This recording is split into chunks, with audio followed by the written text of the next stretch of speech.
क्या होता है जब जुल्म सहने की एक सीमा पार हो जाती है? जब रोज रोज की जिल्लत और मारपीट से एक औरत का सब्र टूट जाता है।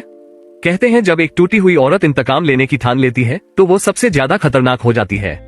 कहानी की शुरुआत होती है बदरू से। बदरू सड़क किनारे खड़ी अपनी आंखों में बेताबी लिए अपने बॉयफ्रेंड का इंतजार कर रही थी।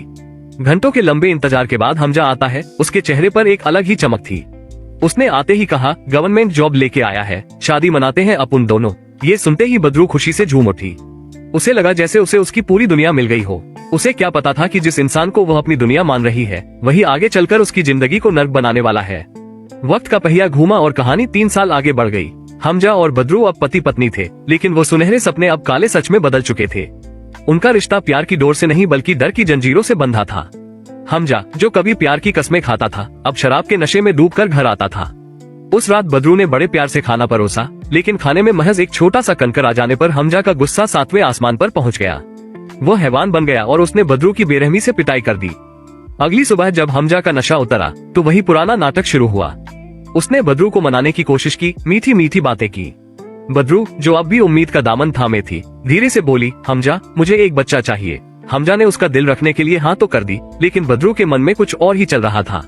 उसने सोचा था कि शायद घर में एक नन्ही जान आने से हमजा एक जिम्मेदार इंसान बन जाएगा। शायद बाप बनने का एहसास उसके अंदर के जानवर को मार देगा। हमजा के जाने के बाद बदरू उसी अपार्टमेंट के दूसरे फ्लैट में अपनी अम्मी के पास गई।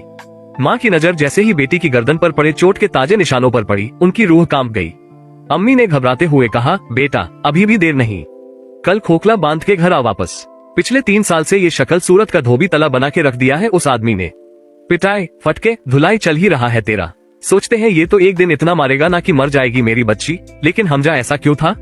इसका जवाब उसके काम की जगह पर छिपा था। वो रेलवे स्टेशन पर टीसी तो था, लेकिन उसकी इज्जत 2 कौड़ी की भी नहीं थी। स्टेशन इंचार्ज उसे अपने इशारों पर नचाता था, यहाँ तक कि उससे अपने ऑफिस का टॉयलेट भी साफ करवाता था। हमजा की जिंदगी का कड़वा सच यही था, बाहर जिसकी औकात एक कुत्ते के बराबर भी नहीं थी, वो घर आकर अपनी बीवी पर शेर बनता था। अपनी सारी कुंठा और गुस्सा वो उस बेजुबान बदरू पर निकालता था। उस मारपीट के बाद भी बदरू हार नहीं मानती। वो अपनी जिंदगी सुधारने की एक और कोशिश करती है। वो मेडिकल स्टोर जाती है और हमजा की शराब छुड़वाने वाली दवाई खरीदती है।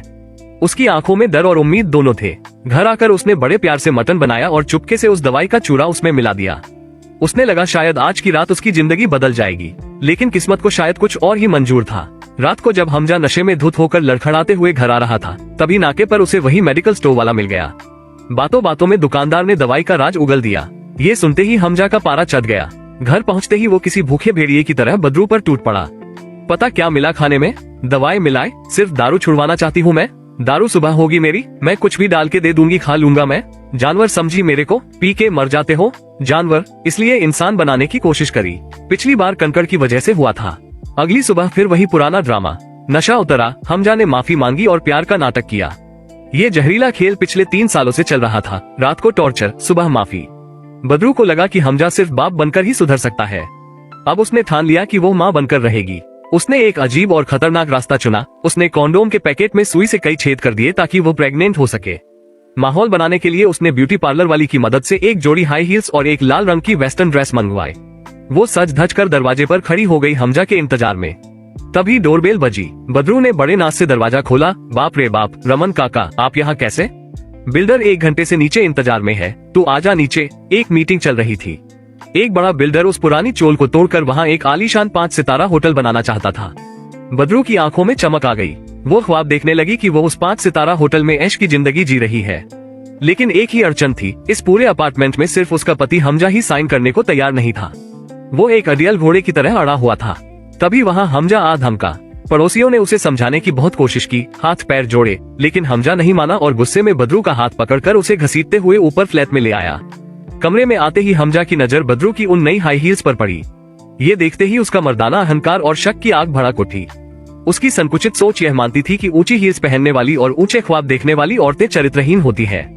उसने आंव देखा ना ताव, बदरू की वही सैंडल उठाई और पूरी ताकत से बदरू के हाथ पर दे मारी।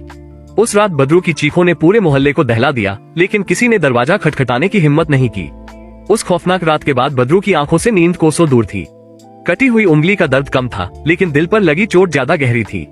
उसने पहली बार महसूस किया कि यह आदमी शायद कभी नहीं सुधरेगा। अगली सुबह हमजा ने फिर वही पुराना खेल खेला, माफी और प्यार का नाटक। लेकिन आज बदरू पत्थर बन चुकी थी। उसने एक शब्द नहीं कहा और खुद को कमरे में बंद कर लिया। हमजा के जाने के बाद बदरू का दबा हुआ गुस्सा ज्वालामुखी बनकर फूटा। वो किचन में गई और पागलों की तरह प्लेटें तोड़ने लगी। हर टूटती हुई प्लेट के साथ उसका सब्र भी टूट रहा था। शोर सुनकर जुल्फी वहां आ गया। तू अंदर कैसे आया? साला कब से कॉल कर रही है? हाथ को क्या हुआ तुम्हारी? तुम जाओ, एक बार में समझ नहीं आ रही बात? जो मेरे को समझ में आ रहा है उसको तुम काहे को इग्नोर मार रहे हो? बाद में वो अपनी अम्मी के पास गई। उसकी आंखों में एक अजीब सा सूनापन था। कल ऐसी क्या आफत आ गई बदरू? वही रोज का रिपीट टेलीकास्ट। वेरी गुड, आज मालूम है कितना रॉन्ग ख्याल आया उसको मारने का। मार दे, जिंदगी भर चैन से नहीं जीने देगा भाई, ये खराब हो गया है। वहां पहुंचकर पता चला कि जुल्फी ने हमजा के खिलाफ घरेलू हिंसा का केस दर्ज करवा दिया था। इंस्पेक्टर ने बदरू की हालत देखी और हमजा की तरफ इशारा करते हुए कहा, एक सेक्शन है 498, 3 साल के लिए अंदर जाएगा बिना बेल के। इससे अच्छा चांस फिर नहीं मिलेगा। कंप्लेंट करेगी? साला मेरे खिलाफ कंप्लेंट करेगी बदरू? मैं कान के नीचे बजाऊं क्या? चल। लेकिन हमजा, जो अब तक भीगी बिल्ली बना खड़ा था, उसने अपनी आखिरी चाल चली। वो घुटनों पर बैठ गया और रोने का नाटक करने लगा। बदरू, यह मैं नहीं, ये कमबख्त शराब मुझसे करवाती है। कसम से मैं शराब छोड़ दूंगा। हम अपनी नई दुनिया बसाएंगे, हमारा बच्चा होगा। प्लीज मुझे माफ कर दो। बच्चे का नाम सुनते ही बदरू की ममता और उम्मीद फिर जाग गई। वो इमोशनल हो गई और उसने कंप्लेंट वापस ले ली। पुलिस स्टेशन से बाहर आते ही हमजा का असली चेहरा फिर सामने आ गया। गुस्से में उसने अम्मी के चेहरे पर एक जोरदार घूंसा मारा। अम्मी की नाक से खून की धार फूट पड़ी। ये बदरू के लिए एक और सदमा था। अम्मी ने जाते जाते कहा, आज फैसला कर, या तो वो या मैं। अम्मी चली गई और बदरू फिर उसी नरक में अकेली रह गई। इस घटना को अब 1 महीना बीत चुका था। एक दिन काम के दौरान हमजा के पेट में अचानक तेज दर्द उठा। डॉक्टर ने बताया, आपको लीवर सिरोसिस है, लीवर डैमेज हो रहा है, छोड़ोगे नहीं तो मरोगे। मौत का डर हमजा के चेहरे पर साफ था। वो घर लौटा तो देखा कि बदरू ने कमरे को मोमबत्तियों से सजा रखा था। बदरू को लगा कि यह उसके प्यार का असर है, लेकिन वो यह नहीं जानती थी कि हमजा ने यह फैसला अपनी मौत के डर से लिया है। उधर अम्मी और जुल्फी ने मिलकर एक टिफिन सर्विस का बिजनेस शुरू किया था। तब बदरू वहां पहुंची और अपनी प्रेगनेंसी की खबर सुनाई। ये सुनते ही अम्मी का गुस्सा पिघल गया। नानी बनने की खुशी में उन्होंने बदरू को गले लगा लिया। लेकिन तूफान से पहले की शांति डरावनी होती है। हमजा के दिमाग में एक कीड़ा अब भी था। वो पुलिस थाने गया और वहां पता लगा लिया कि कंप्लेंट जुल्फी ने की थी। हमजा के दिमाग में शक का जहर घुल गया। उसे लगा कि बदरू और जुल्फी के बीच चक्कर चल रहा है। जुल्फी ने तुरंत बदरू को कॉल किया। हमजा को पता चल गया है। बदरू बुरी तरह डर गई। घर में घुसते ही हमजा ने बदरू का फोन छीना और कॉल हिस्ट्री चेक की। हमजा ने उसे लात घूंसों से पीटना शुरू कर दिया और फिर गुस्से की इंतहा में उसने वो किया जो कोई जानवर भी ना करे। उसने गर्भवती बदरू को सीढ़ियों से नीचे धक्का दे दिया।